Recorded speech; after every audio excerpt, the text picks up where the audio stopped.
Hi guys, welcome back. So this is a new series I want to start here on the channel. It's called Library Corner with Dave. And this is a very simple series with a very simple premise. I'm going to go over some books that are relevant to the Second Amendment and offer you my opinions on them. So one of the first books I want to focus on today is a book that is near and dear to my heart, mostly because it's one of the first books I ever read that had was a direct first-hand account of the Iraq War. And that book is American Sniper by Chris Kyle. Now, as an overview, I absolutely loved this book. I loved it. Probably the worst thing about it is that it ended. I could have read this book for forever. But a little bit about it. It's written by a man known as Chris Kyle, or called Chris Kyle, or named Chris Kyle. It's really weird. He doesn't have an alias. But his name is Chris Kyle. That's the point. And he was an American sniper, as the title suggests, during the Iraq War, part of the SEALs.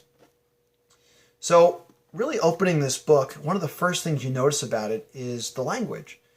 And I don't mean bad language, I mean the way it's written. It's very, very direct. Chris Kyle does not pull his punches. The man says what he means, and he means what he says. And I absolutely loved it about this book. There are other books that I've read about the SEALs that are not as direct, more academic type, like Dick Conch, for example. He's written a lot of interesting books on U.S. Navy SEAL history. But the dude writes in a very stale academic tone, from what I've experienced of him. This is really the exact opposite of that.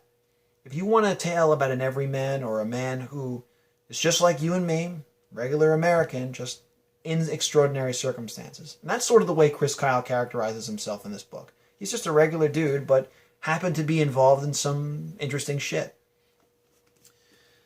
So, the book really involves Chris's early life, which makes sense because it is an autobiography, his journey into the SEALs, and then his time in the Iraq War. Now, what's interesting about this book is that it not only includes Chris Kyle's perspective, but also includes his wife's perspective, which occupies a really significant portion of this book. Now, I don't know how the meeting went when the book was being written, but I can imagine that they were asking about, well, how'd your wife, or like they were doing the interview process and everything like that. And they said, well, how'd your wife feel about it, Chris? And Chris said, I don't know. Why don't you ask her? And that's probably what happened. But there's just a lot of cool stories in this one. I think my favorite one is about, well, I won't spoil anything, even though it is not a novel. It's just some really cool stuff in here, though. It's about a man called Scruffy Face. And about who's a celebrity. You might have heard him from a certain movie involving an invisible alien that can see thermal. Or can see, has a special... It's with Arnold Schwarzenegger. I won't spoil it. I think I spoiled too much already. But whatever. It involved that, and it was just a really entertaining story. Now, before I go on and I finish this review, I want to talk about the movie version of this. Now, I feel a little bit blessed because I actually read this book way before the movie came out. Several years, in fact. And I have to say, I did like the movie. I liked it. But... here's the big but part. It doesn't, in my opinion, accurately capture Chris Kyle's voice. It does a great job of creating a story. It creates a great job of creating characters and situations that are believable and relatable, even though it is a very, very violent conflict. But the movie took a more dramatic approach, which the book oddly does not. Chris Kyle, in his language, as I said, is very direct and very nonchalant. He just explains things as he sees them, like, the dude died, or I did this, or I did that. Whereas the movie takes that and sort of amps it up quite a bit, which is fine.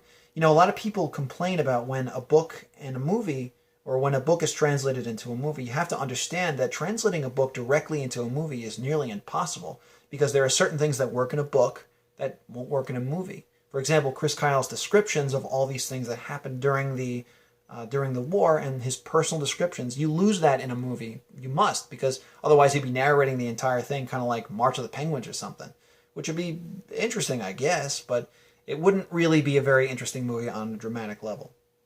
Now, as I said, I don't have a problem with the dramatic position that they took. That is absolutely fine.